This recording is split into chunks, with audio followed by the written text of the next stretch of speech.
Video बहुत light hearted, बहुत ही ज़्यादा रैंडम और बस दिल से कुछ बातें करना चाह रहा था, तो सोचा इस वीडियो के माध्यम से हम ये बातें कर सकते हैं। तो मुझे याद है यार, जब मैं छोटा हुआ करता था तो हमारे स्कूल में एक चैप्टर आया था एक नेल्सन मंडेला जी का। तो वहाँ पे मैंने बहुत एक अच्छी बात पढ़ी थी। आप सबने भी एक नेल्सन मंडेला जी का चैप्टर पढ़ा होगा, a long walk to freedom, शायद ये उस चैप्टर का नाम था। तो वहाँ पे उन्होंने बताया कि जो आज़ादी होती है, जो फ्रीडम होता है, उसकी डेफिनेशन जो है वो सबके लिए अलग अलग होती है। तो इसी के बारे में थोड़ी सी बस आज आपसे दिल से दिल, हर्ट टू हर्ट छोटी सी बातें करना चाह रहा हूँ। तो नेल्सन मंडेला जी का ये मानना था कि जब वो बच्चे थे, जब वो छोटे थे, तो उनके लिए आज़ादी का मतलब कुछ और था, है ना। आप सबको याद होगा, उनके लिए आज़ादी का मतलब ये था कि यार मैं अपने घर से बाहर निकल पाऊँ, मैं अपने मन मर्जी के कपड़े पहन पाऊँ, जो मुझे खाने का मन करे वो मैं खा सकूँ। लेकिन जब वो बड़े हुए, उन्होंने देखा कि उनके देश में काले लोगों के साथ, ब्लैक पीपल के साथ कैसे भेदभाव चल रहा है, तो उनके लिए आज़ादी के जो मतलब है वो बदल गए। बिल्कुल ऐसे ही हमारे जीवन में अलग अलग समय पे अलग अलग लोगों के लिए अलग अलग डेफिनेशन हो जाती है आज़ादी की। अभी आप सब जिस उम्र में हैं, 9th क्लास में हैं, 10th में हैं, 11th में हैं, 12th में हैं, आप सबके लिए अभी ये लाइफ, आपको ऐसा लग रहा है कि ये लाइफ बहुत बंधी हुई है। आपको लग रहा होगा आपके ऊपर इतना सारा बर्डन आ रखा है, आप अपने जीवन में आज़ाद नहीं हो। हम लोग वो गाना सुनते हैं, give me some sunshine, give me some rain, give me another chance, so I wanna grow up once again. तो मुझे ऐसा लगता है कि वो पूरी तरीके से सही भी नहीं है। हमें ऐसा लगता है कि अभी हम लोग अपने जीवन में आज़ाद नहीं है, बट ऐसा नहीं है। जब मैं छोटा था, जब मैं आपकी उम्र में था, तो मुझे ऐसा लगता था कि मेरे पेरेंट्स जो हैं वो मुझे बांध के रखना चाह रहे हैं, मेरे पेरेंट्स जो हैं वो मुझे मेरी मन की चीज़ें नहीं करने दे रहे हैं। लेकिन आज मैं समझता हूँ, मैं उस समय को जब याद करता हूँ तो मुझे याद आता है कि यार एक्चुअली मैं बहुत आज़ाद था। आज की डेट में हम लोग, ये सब बेकार की बातें होती हैं मेरे हिसाब से, कि आज मेहनत कर लो उसके बाद जीवन में आराम ही आराम है। मैंने तो अपने टाइम पे तो बहुत मेहनत की थी जब मैं आपकी उम्र में था, और मैं तो आज भी कर रहा हूँ, बल्कि मुझे ज़्यादा मेहनत करनी पड़ रही है। और मुझे लगता है कि मैं आज़ाद तो उस वक्त था, मैं उस वक्त अपनी मनचाही चीज़ों को कर पाता था, मेरे पास टाइम था एक्चुअली वो करने का। लेकिन आज की डेट में मेरे पास समय ही नहीं है। और बहुत सारे ऐसे लोग जो ऑफिस जाते हैं, आते हैं, मेहनत करते हैं, अपने परिवार को संभालने के लिए अपना जीवन बिता रहे हैं, उनके पास अब अपने लिए कुछ समय ही नहीं है। तो ये समय बहुत इंपॉर्टेंट है आपके लिए, आप लोगों के लिए।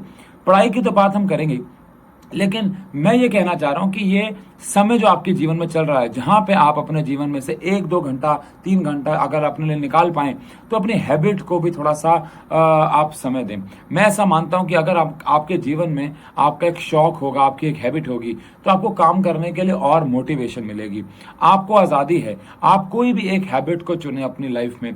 जैसे मान लो आपको नाचना गाना पसंद है, आपको डांस करना पसंद है, तो आप डांस करें, ज़रूर करें। रोज़ आधा घंटा करें, रोज़ 1 घंटा करें, लेकिन ज़रूर करें, मेरी रिक्वेस्ट है। इससे क्या होगा, जब आप जो आपको अच्छा लगता है अगर आपको करेंगे, तो जो आपको नहीं अच्छा लगता है ना, उसको करने की मोटिवेशन मिलती है। और ये बात फैक्ट है, सच्चाई है। जैसे कि शायद आप में से कुछ बच्चे जानते हो, मुझे फोटोग्राफी का थोड़ा बहुत शौक है, मैं थोड़ी बहुत फोटोज खींचता हूँ, और मैं आज भी खींचता हूँ। बस पहले मैं अपनी खींचता था, अब मुझे अपनी खींचने का समय नहीं मिल पाता, क्योंकि उसमें बहुत समय लगता है, ट्राईपॉड लगाओ, ये करो वो करो। तो मैं अपने बच्चे की फ़ोटो खींच लेता हूँ, मैं रैंडमली किसी भी चीज़ की फ़ोटो खींच लेता हूँ। समय कम मिल पा रहा है, मैंने आपको बताया। मेरा एक इंस्टाग्राम पेज था, मैंने वो अब बंद कर दिया, उसमें मैं फोटोज नहीं डाल पा रहा हूँ। लेकिन पहले जब मैं थोड़ा छोटा था तो मेरे को समय मिलता था उसका। तो आपको भी अगर थोड़ा बहुत शौक है, मान लो नाचने का, गाने का, सिंगिंग का, आर्ट एंड क्राफ्ट का, तो उसको समय दें। ये आज़ादी का फ़ायदा उठाएं, पहली बात। दूसरी बात मैं यहाँ पे जो करना चाहूँगा वो ये है कि आप अपने पेरेंट्स को ना, पता नहीं क्यों ऐसा समझने लग गए हैं कि वो तो यार हिटलर है, यार वो तो मेरे को हमेशा डांटते रहते हैं। मैं हमेशा, मेरे जो बच्चे हैं, जो स्टूडेंट्स हैं हमारे ऑफलाइन के, वो मेरे पास अक्सर आते हैं और बोलते हैं कि सर मेरे पापा तो मेरे को डांटते रहते हैं, सर आप मुझे कोई सलाह दो। तो मैं उनको कहता हूँ कि यार तेरे को तेरे पेरेंट्स से ज़्यादा बेहतर सजेशन कोई नहीं दे सकता, तेरे को तेरे पेरेंट्स से ज्यादा बेहतर कोई नहीं समझा सकता। तो उनकी बात क्यों नहीं सुनता है? तो अपने दोस्तों की बात सुन रहा है, अपने टीचर्स की बात सुन रहा है। मैं ये नहीं कह रहा हूं उनकी बातें मत सुनो, मैं ये कह रहा हूं लेकिन सबसे पहले किसकी बात सुनो? आपको सबसे ज्यादा बेहतर कौन जानता है? आप मुझे, चलो चलो ऐसा करो, आप छोड़ दो, आप मुझे इतना बताओ कि आपको सबसे ज्यादा बेहतर आपके जीवन में कौन जानता है? तो आंसर है वो आपके माँ बाप हैं। वो आपको सबसे ज़्यादा लंबे समय से और सबसे ज़्यादा बेहतर जानते हैं। आपको ऐसा लगता है कि वो आपका बुरा सोच रहे हैं, लेकिन जब आप मेरी उम्र में आ जाओगे ना, या जब आप अपने माँ बाप की उम्र में आ जाओगे ना, तब आपको ये पॉइंट जाके समझ में आएगा कि एक्चुअली में वो जो भी कह रहे थे वो आपकी भलाई के लिए कह रहे थे। तो आज़ादी का मतलब देश का आज़ाद होना तो है ही, लेकिन आज़ादी के बहुत सारे अलग अलग मतलब होते हैं बच्चों। एक वुमेन के लिए आज़ादी का मतलब कुछ और हो सकता है, एक बच्चे के लिए आज़ादी का मतलब कुछ और हो सकता है। तो इस इंडिपेंडेंस डे पे आप सब लोग अपने आप से वादा करो कि आप एक हैबिट फॉलो करेंगे जो आपको अच्छी लगती है, उसको भले आधा घंटा देंगे लेकिन ज़रूर देंगे। और दूसरी बात, अपने पेरेंट्स की बात को समझेंगे, सुनेंगे। आपके पेरेंट्स की बात को समझना, सुनना ऐसा नहीं है कि आपकी आज़ादी छीन ली गई है, इसका मतलब ये बिल्कुल भी नहीं है। अपने माँ बाप की बात सुनने से मुझे ऐसा लगता है हमेशा सबका फ़ायदा ही हुआ है। तो आप ऐसा मत समझो। एक वो चैप्टर था ना अमांडा का, एक पोएम थी, तो उस चैप्टर में भी, उस पोएम में भी यही था कि उस बच्ची को लगता है काश मैं अनाथ होती, काश मेरे माँ बाप ना होते, काश मैं अकेले रहती। बट एक बार उनसे पूछिए आप, जिनके सर पे है नहीं और उनको समझाने वाला कोई नहीं है, वो ढूंढ रहे हैं उनको समझाने वाला कोई मिले, तो अपने माँ बाप की रिस्पेक्ट करना शुरू। सबसे पहले सलाह जिससे लेनी हो, जाओ अपने माँ बाप को जाओ। एक छोटा सा इंसिडेंस यहाँ पे आपको बताऊंगा। एक बच्ची थी हमारे एकेडमी में, और वो बच्ची हमारे एकेडमी में थोड़ा दूर से आया करती थी। रास्ते में कुछ प्रॉब्लम्स होती थी, कुछ लड़के उसको टीज करते थे, छेड़ते थे। अब ये बात उसने 3-4 दिन 5 दिन किससे बताई भी नहीं। हमारे ट्यूशन में वो नहीं आई थी, बहुत न्यू थी वो, तो इसलिए वो मेरे साथ भी उतना फ्रैंक नहीं थी, तो उसने मुझे भी नहीं बताया, किसी को भी नहीं बताया। 5 दिन बीत गए, 6 दिन बीत गए, 7 दिन बीत गए, और उसने अपनी बात किसी से शेयर ही नहीं की। अब एक दिन क्या हुआ, सच्ची बात है, एक दिन क्या हुआ, वो बच्ची बैठी हुई थी, फ्रंट डेस्क पे बैठती थी अक्सर। अब हुआ क्या, वो बच्ची बड़ी सहमी सी हुई थी, बहुत शांत थी। तो फिर मैंने उससे पूछा, यार उसका नाम मैं नहीं ले रहा, और वो मैंने उससे पूछा कि यार ये क्या मतलब, क्या दिक्कत है बेटा, आप कुछ जवाब नहीं दे रहे हो, कुछ आंसर नहीं दे रहे हो, कुछ बोल नहीं रहे हो। और यकीन मानिएगा वो रोने लग गई, क्लास के बीचों बीच वो रोने लग गई।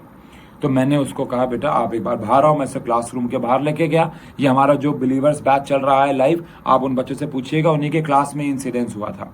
तो उनको ये नहीं पता बात क्या थी। मैंने अपना माइक ऑफ किया, मैं बच्चे को बाहर ले गया, और बाहर ले जाने के बाद मैंने उससे पूछा, तो उसने मुझे सारी घटना बताई। तो मैं बहुत हैरान रह गया। मैंने कहा, बेटा आपने अभी तक ये बात अपने पेरेंट्स से शेयर ही नहीं की। तो उसने कहा कि मेरे पेरेंट्स मुझे इस बात पे बहुत डांटते, मेरी ट्यूशन बंद करवा देते, लेकिन मुझे तो आपसे पढ़ने आना ही था, भले मैं दूर से क्यों नहीं आती। तो मैंने कहा, बेटा ये तो आपने खुद से जज कर लिया। आपको ऐसा लग रहा है कि माँ बाप आपकी आज़ादी छीन रहे हैं, बट आप गलत हो। आपको, मैंने उसी के सामने उसके पेरेंट्स को कॉल मिलाया, और मैंने कहा, वो मना कर रही थी, मैंने कहा नहीं मैं कॉल मिलाऊंगा, मैंने कॉल मिलाया, और उसके माँ बाप शॉक्ड रह गए कि हमारी बच्ची ने हमें इतनी बड़ी बात नहीं बताई। और उसके फादर ने इतने अच्छे तरीके से उसको डील किया। डील कैसे किया उन्होंने कहा कि ठीक है, मैं अपने ऑफिस के टाइम को चेंज करके इसको रोज छोड़ने आऊंगा और लेने आऊंगा। अब आप मुझे एक बात बताइए, अगर वो बच्ची अपने माँ बाप से वो बात नहीं शेयर कर रही थी, और वो मुझसे भी ना करती है, मैं पूछता ना उसके चेहरे को देख के, तो कुछ मिस हैपनिंग भी तो हो सकती थी। तो आपको ऐसा क्यों लगता है कि आज़ादी का मतलब सिर्फ ये है कि हमारे माँ बाप हमें टोके ही ना? नहीं बच्चों, असली आज़ादी का मतलब ये नहीं होता है। आप मेरी बात को समझिए। मुझे नहीं लगता इस दुनिया में कोई भी ऐसे माँ बाप होंगे जो अपने बच्चे का बुरा चाहेंगे, तो उनकी भी बात सुनना बहुत ज़रूरी है। तो बस ये 2 बातों के लिए मैं यहाँ पे आपसे मिलने आया था। पहली बात है कि प्लीज़ अपनी हैबिट्स को फॉलो करें। आपके पास समय है, आपके पास, अभी आप फ्री हो, अभी आप आज़ाद हो, बड़े हो जाओगे तो पैसा कमाने में बिजी हो जाओगे बच्चों। और ये एक बहुत डिफिकल्ट जॉब है आज की डेट में, और अपने फैमिली को संभालना वो भी आपके लिए बहुत इंपॉर्टेंट फेज आने वाला है। आप चाह के भी अपने आप को फ्री नहीं रख पाओगे। फ्री रखोगे भी तो आपको लगेगा यार मैं इस समय भी कुछ ना कुछ कर लूँ, और फिर आपको अपनी हॉबीज़ के लिए समय नहीं मिलने वाला। तो अभी से समय दें और माँ बाप की बात सुनना शुरू करें। और लर्न एंड फन की पूरी टीम की तरफ से पूरे लर्न एंड फन की टीम की तरफ से आप सभी को स्वतंत्रता दिवस की हार्दिक शुभकामनाएं। आप सभी को स्वतंत्रता दिवस की हार्दिक शुभकामनाएं। आप सभी को स्वतंत्रता दिवस की हार्दिक शुभकामनाएं। 75th स्वतंत्रता दिवस जो है वो बहुत बहुत मुबारक हो, और अपने माँ बाप के साथ ये सेलिब्रेट कीजिएगा। और अगर आपने अपने माँ बाप से कभी भी कुछ भी बुरा भला कहा है और आप इस बात को फील करते हैं, तो आज ही अभी जाके अपने माँ बाप से सॉरी बोलिएगा। क्योंकि मैं तो बोलने वाला ही हूँ, मुझे भी एकदम से याद आ गया कि मैंने भी कितनी गलतियाँ अपने जीवन में की हैं। तो एक बार ऐसा कीजिएगा, माँ बाप की बात सुनिएगा।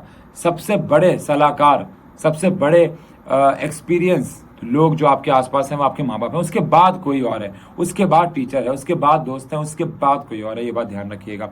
Thank you so much.